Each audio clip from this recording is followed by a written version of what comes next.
Hello and welcome, my friend, to the A Better Yard podcast. My name is Brad Tabke and I'm the founder here at A Better Yard, and it is my absolute honor to have you here with us today. This month we're doing something a little bit different here. So instead of talking about a specific plant or a landscape technique or one piece of the F's filter, we are going to spend the next three episodes walking through the process of growing a rebel garden.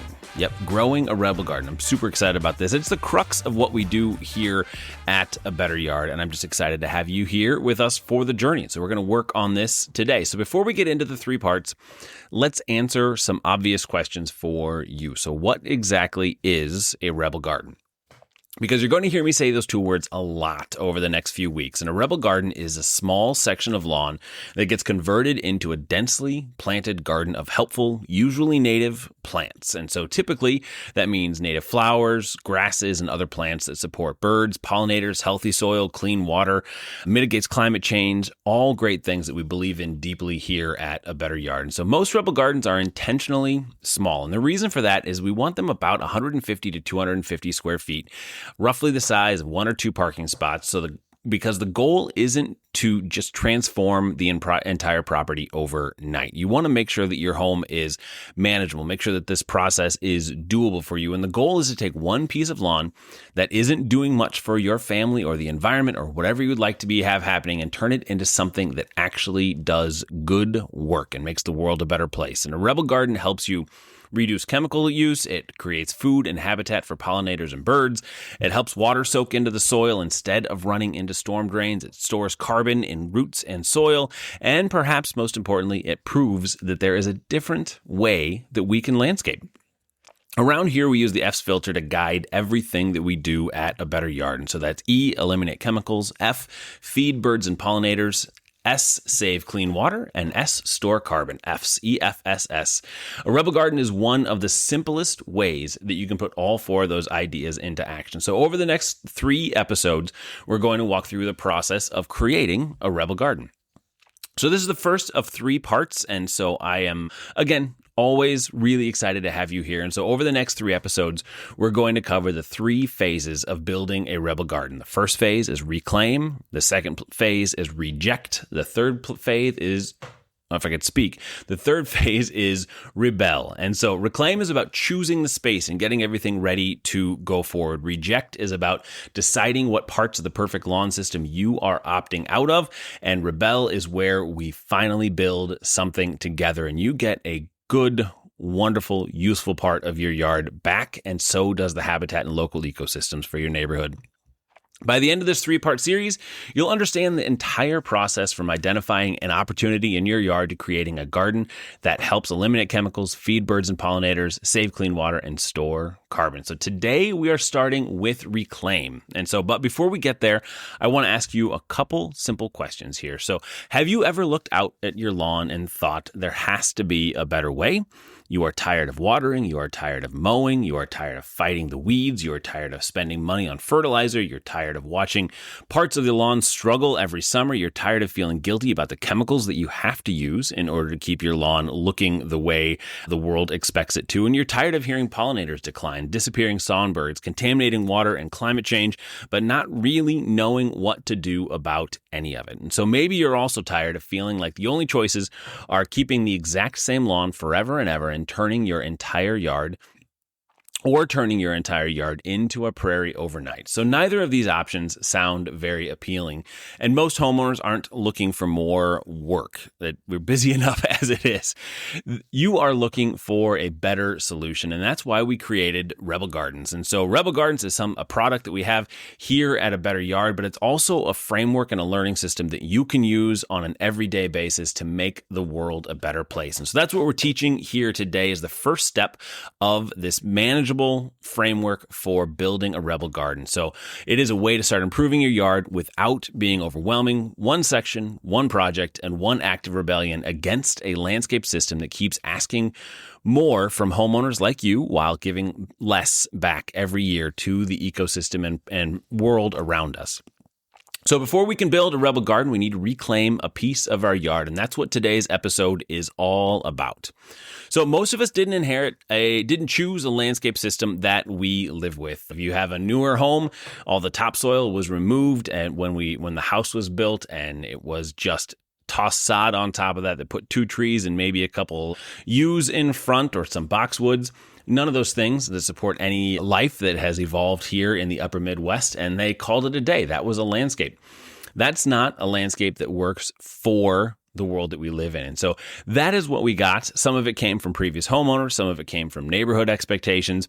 Some of it came from zoning codes from your city and from the state. Some came from decades of marketing that convinced us that a successful yard is little more than a large patch of perfectly manicured turf grass.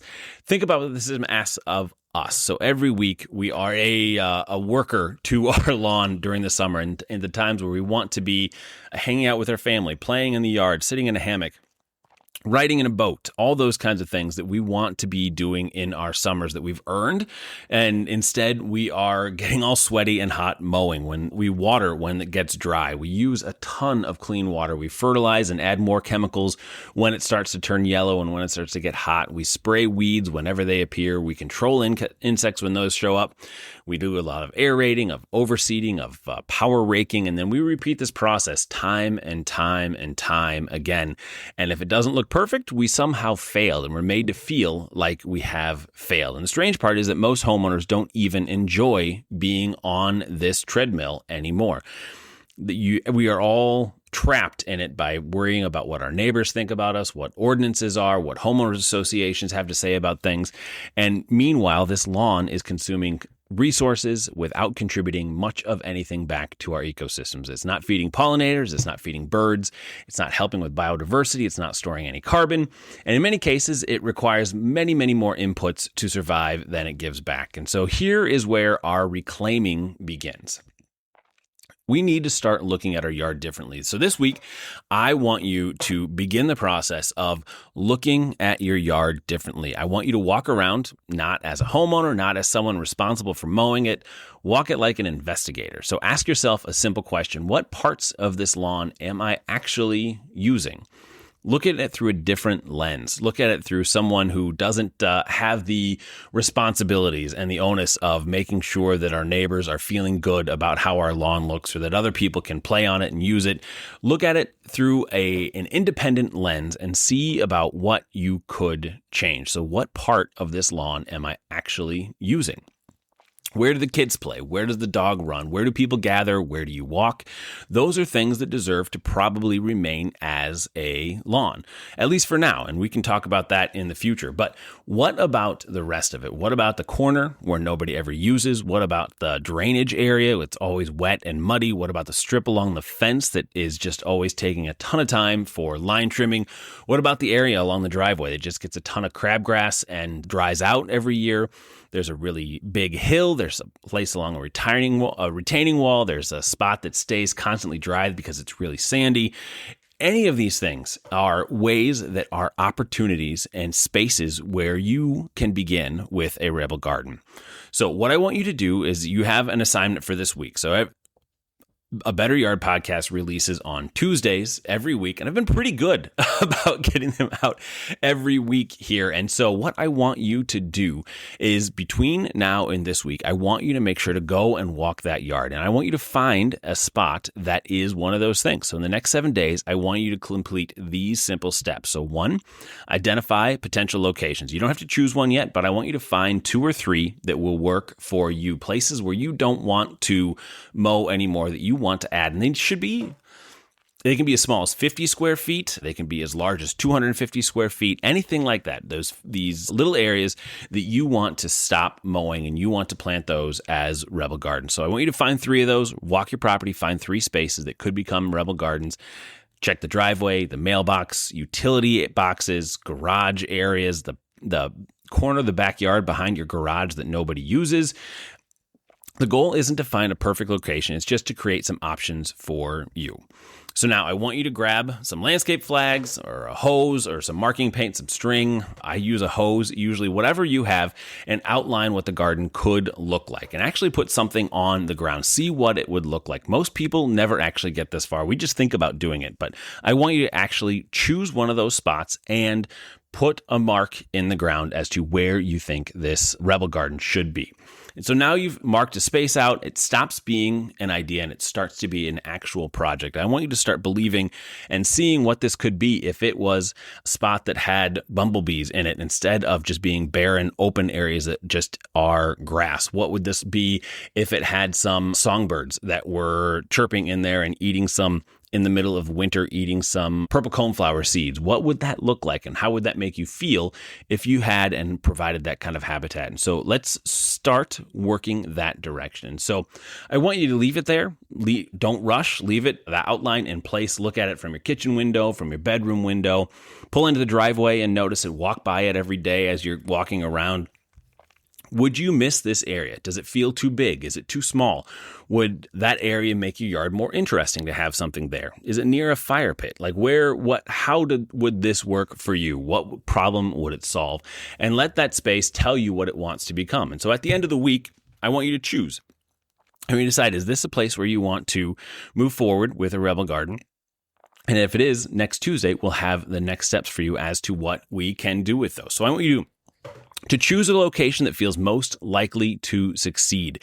And it's the location where you'll get the biggest impact for the least amount of effort, and you'll have just reclaimed part of your yard. So that's the first spot, is reclaiming a part of your yard, as we're talking about today, in the first step in making sure that we're moving forward with a rebel garden. So every successful rebel garden solves a problem. Maybe you're trying to reduce mowing. Maybe you're tired of watering. Maybe you're tired of fighting weeds every year. Maybe you want more butterflies, more lightning bugs, more birds. Maybe it's a wet area where you want to manage water. And maybe it is someplace where you just want something more beautiful than another patch of grass. And moving into the next phase, I want you to write down the primary reason you are creating this garden. One reason, not 10, one, because that purpose will guide every decision that follows. So I also want you to think about the EFS filter. So inside A Better Yard, we use the EFS filter to guide every major landscaping decision where we want to eliminate chemicals, feed birds and pollinators, save clean water, and store carbon. As you're evaluating potential locations, ask yourself, how does this space help me do one of those things? You don't need perfect answers. You don't need the biggest and the best thing. You're simply trying to make a clear direction on how we move things forward. So one of the biggest lies that homeowners tell themselves is, I'll start when I know everything. We try and get everything figured out to start in the beginning. And I just want you to take the next best step. And so the truth is that many people spend years researching and never take action. What's the best plant? What is the native butterfly that we're trying to save today? How do we use water in these types of situations? And we don't need to be worrying about any of those. I just want you to find a location. So I want you to build some momentum. You don't need to find the perfect spot. You just need to find a starting point. You need to find one area of your property to reclaim and make it useful again from lawn that doesn't do much for anybody. So that is how every rebel garden begins. And I'm really excited to help you through this process as we move through the next couple episodes of the podcast. And so the next episode next Tuesday, we'll be talking about rejecting. And so we are going to talk about things that we reject. And that's the second phase of building a rebel garden. And we'll discuss what parts of the perfect lawn system you're choosing to leave behind, how to prepare mentally for the change, and how to identify the obstacles that keep most homeowners stuck before they ever even start. And because before you can build something better, you have to stop doing something else. If this is all something you're really interested in, I will give you everything you need here in the podcast to move some things forward there. But if you want to have every single step of the way outlined for you and moving forward, I'd like you to go deeper with us and actually build a rebel garden alongside other homeowners and a cohort of folks who are going to be part of the 10-day Rebel Garden Challenge starting on June 19th of 2026 inside A Better Yard. And so we'll walk through every step together. We'll choose a location, select a rebel garden garden recipe, we will order plants, we will prepare the site, install, we will maintain, and we will figure out what the next steps are. And you'll have an entire community of fellow rebels working alongside you the entire way. And so I'm really excited about this challenge. So again, it is the Rebel Garden Challenge. It's a 10-day challenge. So within 10 days, you will have everything you need from start to finish to get a Rebel Garden up and actually planted in the ground. So that's buying plants, that is doing the whole thing. So day 1 is a Friday, day 10 is a Sunday, and by that Sunday, you will have all of your plants in the ground and a beautiful garden starting to grow. So you will begin with us. I'm really excited about this process. It's really important that we continue to remove this lawn and add new plants that support birds, that support pollinators, that support monarchs, that support bees, and is a really great way to move forward for yourself and your family that's healthier and better for our world. So until next time, I'd like you to figure out where to reclaim a piece of your yard, mark it down, live with it, choose it, and remember, you don't need to change your entire landscape. We'll just need to start with this one piece. So if you are excited about doing this, come over to A Better Yard. The show notes has the link to join us. It's $47 for the 10-day session. You get lots of personal contact with me, and we'll do this all together. So abetteryard.org. See you inside.